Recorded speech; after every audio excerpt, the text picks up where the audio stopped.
Hello বন্ধুরা, কেমন আছো তোমরা সবাই? আশা করি অনেক অনেক ভালোই আছো। আর তোমাদের ভালোবাসায় আমি অনেক ভালো আছি, কারণ তোমরা আমাকে যে পরিমাণে ভালোবাসা দিয়েছ এবং সাপোর্ট দিয়েছ তা আমি কোনোদিন ভুলতে পারবো না। তাই তোমাদেরকে মজা দেওয়ার জন্য আবারও একটি নতুন গল্প নিয়ে হাজির হলাম। গল্পটি শোনার মতো আশা করি তোমাদের দাঁড়িয়ে যাবে।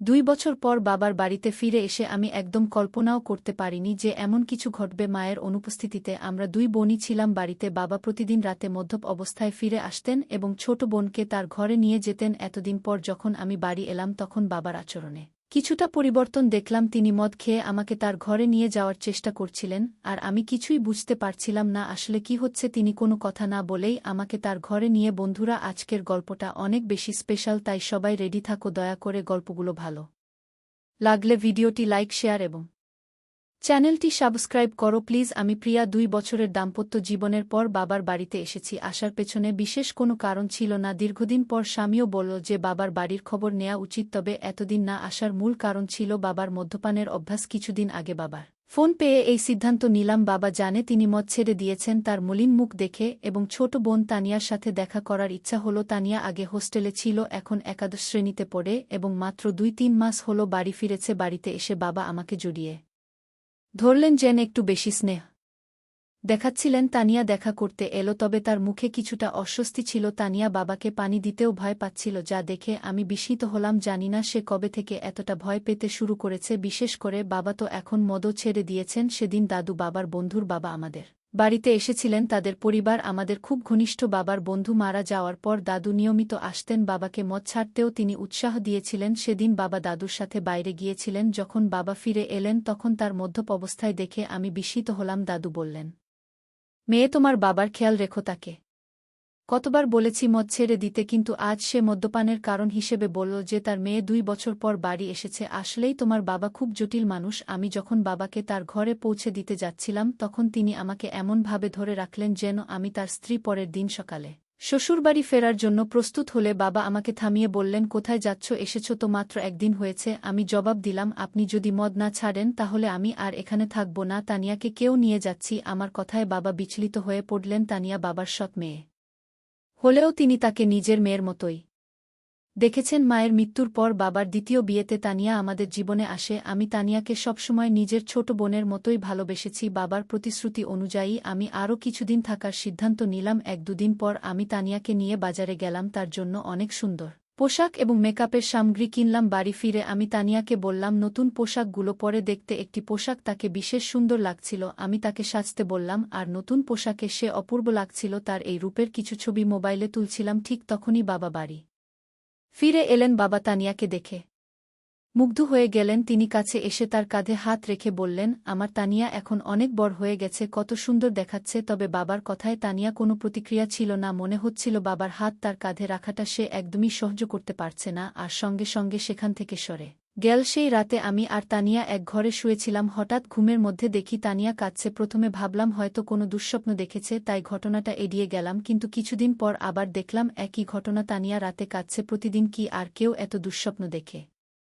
তখন থেকেই আমার মনের সন্দেহ জাগতে লাগল। সেই রাতেই তাকে জাগিয়ে জিজ্ঞেস করলাম, তানিয়া কি হয়েছে? তুমি কেন কাঁদছ? সে বলল, কিছু না, হয়তো কোনো খারাপ স্বপ্ন দেখেছি। তার কথা শুনে আমারও ঘুম চলে গেল। কিছুক্ষণ আমি নৈশ বাতির আলো বসেছিলাম। হঠাৎ আমার দৃষ্টি পটল তানিয়ার দিকে। সে ঘুমের মধ্যে পাশ ফিরে শুয়েছিল। আমি খেয়াল করলাম তার শরীরের কিছু অস্বাভাবিক পরিবর্তন। আমার মনে হলো বিয়ের 2 বছর পেরিয়ে গেলেও আমার শারীরিক অবস্থায় তেমন কোনো পরিবর্তন আসেনি, কিন্তু তানিয়ার ক্ষেত্রে ব্যাপারটা সম্পূর্ণ আলাদা ছিল। তার শারীরিক পরিবর্তনগুলো স্পষ্ট ছিল। বাড়িতে ফিরে আমি লক্ষ্য করলাম তানিয়া সবসময় ঢিলে ঢালা পোশাক পরছে এবং নিজেকে আড়াল করে চলেছে। তখন বুঝতে পারলাম এর পেছনে নিশ্চয়ই কোনো কারণ আছে। মাত্র 7 বছরের একটি মেয়ের শরীরে এত পরিবর্তন কিভাবে হলো তা ভেবে আমি অবাক হলাম। কৌতূহলী হয়ে আমি তার কলেজের কয়েকজন বন্ধুর সাথে কথা বলি এবং জানতে চেষ্টা করলাম তানিয়ার কি কোনো বিশেষ বন্ধু আছে। সবাই এক কথায় জানালো যে মোটেও সে ধরনের মেয়ে নয়, সে কখনোই দায়িত্বহীন ছিল না। তবে সমস্যা কোথায় তা আমার বুঝতে হবে। সেই রাতে যখন আমি ঘুমাচ্ছিলাম হঠাৎ দেখি বাবা ঘরে এসে তানিয়াকে নিয়ে বাইরে চলে গেলেন। আমি সবকিছু চোখের আড়াল থেকে দেখছিলাম কিন্তু কিছু বলতে পারলাম না। অনেকটা সময় পার হয়ে গেল, তানিয়া তখনও ঘরে ফিরছিল না। অবশেষে যখন সে ফিরে এলো আমি খেয়াল করলাম তার হাঁটা স্বাভাবিক নয়, সে বেশ অস্বস্তি নিয়ে চলাফেরা করছে। পরের দিন দুপুরে যখন তানিয়ার কলেজ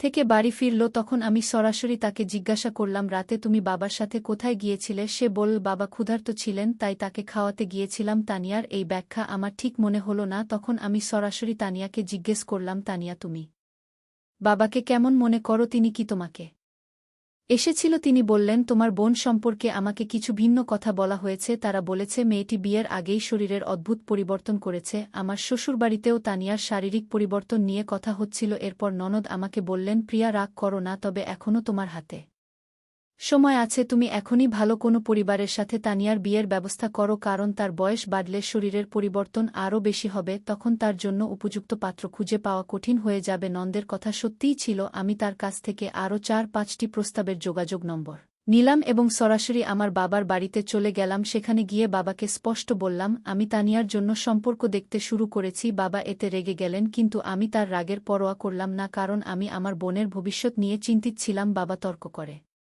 বললেন, তানিয়ার বিয়ে হয়ে গেলেও আমি কিভাবে এই বাড়িতে একা থাকব? তোমার মা চলে যাওয়ার পর তানিয়া আমার জন্য মায়ের মতো হয়ে উঠেছে। বাবার কথা শুনে আমি কিছুটা বিরক্ত হয়ে বললাম, আপনার স্ত্রীর মতো বলতে চান মানে? সে খুব যত্নশীল। তিনি সঙ্গে সঙ্গে কথা ঠিক করে বললেন, মানে সে আমার খুব খেয়াল রাখে। তার বিয়ের পর আমার দেখাশোনা কে করবে? আমি বাবাকে বললাম, আপনার পেনশন তো আসে, আপনি একজন সেবিকা রাখতে পারেন যিনি 2-4 ঘণ্টা আপনার যত্ন নেবেন। আসলে বাবাকে বোঝানোর প্রয়োজন ছিল না, কারণ তানিয়া সবসময় আমার কথা শুনত। আমার দেখা 4-5টি সম্পর্কের মধ্যে একটি পরিবার তানিয়াকে পছন্দ করেছিল। সেই পরিবার আমাদের শহরেই ছিল এবং ছেলেটি একটি বড় কোম্পানিতে চাকরি করত। তানিয়ার 8 বছর হতে এখনও 8 মাস বাকি ছিল, তবে আমি কাউকে কিছু না জানিয়ে সেই সম্পর্কটি ঠিক করে দিলাম এবং দ্রুত তার বিয়ে দিয়ে দিলাম। তানিয়ার বিয়ে হয়ে যাওয়ায় আমি আবার নিজের মনে শান্তি পেলাম। হ্যাঁ, কিন্তু আমি যেমনটা ভেবেছিলাম তেমন কিছুই হয়নি। বিয়ের প্রথম রাতের পরেই দ্বিতীয় দিনেই তানিয়া বাড়ি ফিরে এসেছিল। তার স্বামী রাগ করে তাকে বাড়িতে রেখে চলে গিয়েছিল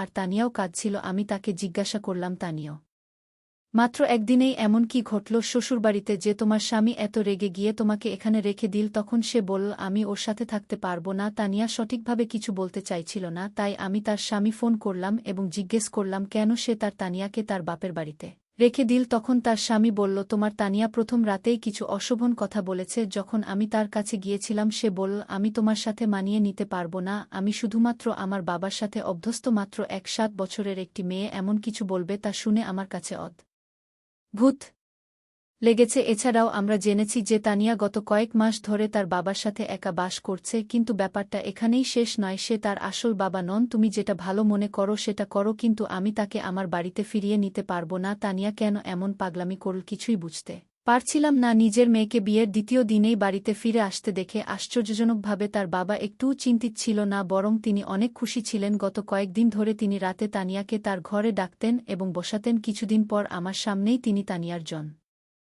কিছু পোশাক কিনেছিলেন যা তার দেহের মাপে যথেষ্ট ছোট ছিল। তখন তানিয়া সেই পোশাকগুলো পরেনি, কিন্তু রবিবার আমি যখন আমার বান্ধবীর বাড়ি গিয়েছিলাম সেখান থেকে ফিরে এসে আমি দেখলাম যে তানিয়া সেই ছোট পোশাক পরে বাড়ির মধ্যে ঘুরে বেড়াচ্ছে। আমার চোখ অবাক হয়ে গিয়েছিল, কারণ সে তার বাবার সামনে ছোট পোশাক পরে হাঁটছিল। বাবা যেভাবে তাকে দেখছিলেন সেটা দেখে আমি সাথে সাথেই তানিয়ার হাত ধরে তাকে আমার ঘরে নিয়ে গেলাম এবং বললাম, তানিয়া এখন তুমি আর ছোট নেই, একবার নিজেকে আয়নায় দেখো। বাবার সামনে এমন ছোট পোশাক পরে ঘুরে বেড়ানো ঠিক নয়। তানিয়া আমার কথাগুলো শান্তভাবে শুনল, কিন্তু কোনো উত্তর দিল না। সেদিন রাতে আমি ঘুমাচ্ছিলাম, তখন হঠাৎ আমার মনে হলো যেন কেউ আমাকে ধাক্কা দিয়েছে। ঘুম ভেঙে দেখি পাশে তানিয়া নেই। আমি তাকিয়ে দেখলাম সে ঘর থেকে বাইরে যাচ্ছিল। আমি তার পেছনে পেছনে গেলাম এবং দেখলাম সে বাবার ঘরের সামনে দাঁড়িয়ে আছে। আমি পেছন থেকে ডাকলাম, তানিয়া এত রাতে কোথায় যাচ্ছে? কিন্তু সে আমার কথার কোনো উত্তর দিল না, এমনকি আমার দিকে তাকালো না। আমি তার সামনে এসে দাঁড়ালাম এবং তখন বুঝলাম তানিয়া আসলে ঘুমের মধ্যে হাঁটছিল। পরের দিন সকালে আমি তাকে জিজ্ঞেস করলাম, তানিয়া তোমার কি ঘুমের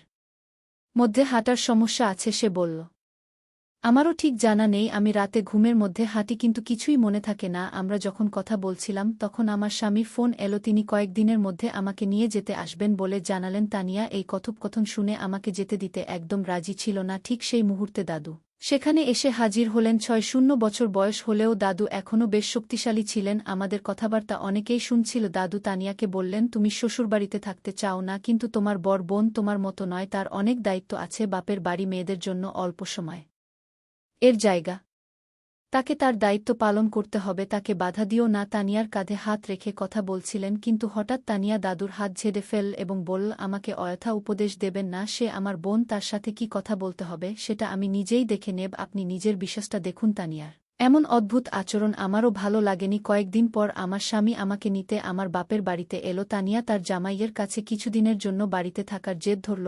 আমার স্বামী ও তানিয়ার জেদ দেখে হয়ে গেলেন। আমার স্বামী আমাকে বলল, প্রিয়া, তুমি গত একদিন ধরে বাপের বাড়িতে আছো, এই সময়ে তোমার বোনের সাথে অনেক কিছু ঘটেছে, তুমি একবারও তার সাথে এ বিষয়ে কথা বলেছ? আমি বললাম, এ নিয়ে কথা বলার কি আছে, যা হচ্ছে সবই সে নিজের ইচ্ছেতে করছে। আমার কথা শুনে স্বামী শুধু মাথা নাড়ল, কিছু বলল না। সেদিন রাতে আমরা একসাথে ঘুমাতে গেলাম আর তানিয়া তার বাবার ঘরে ঘুমাচ্ছিল। পরের দিন আমরা সবাই ছোট্ট একটি ট্রিপে যাওয়ার পরিকল্পনা করেছিলাম। সকালে উঠে দেখলাম তানিয়া বাবার ঘর থেকে বের হয়নি। আমি বাবাকে জিজ্ঞেস করলাম, তানিয়া কোথায়? বাবা বলল, বাড়ির মধ্যে কোথাও আছে। তাকে খুঁজতে খুঁজতে আমি ছাদে গেলাম, সেখানে দেখলাম তানিয়া এক কোণে। গল্পটা কেমন লাগলো জানাতে ভুলবে না। আরও মজার মজার রোমান্টিক গল্প শুনতে চাইলে ভিডিওটি লাইক, শেয়ার এবং চ্যানেলটি সাবস্ক্রাইব করতে এবং বেল আইকনটি ক্লিক করতে ভুলবে না। ধন্যবাদ।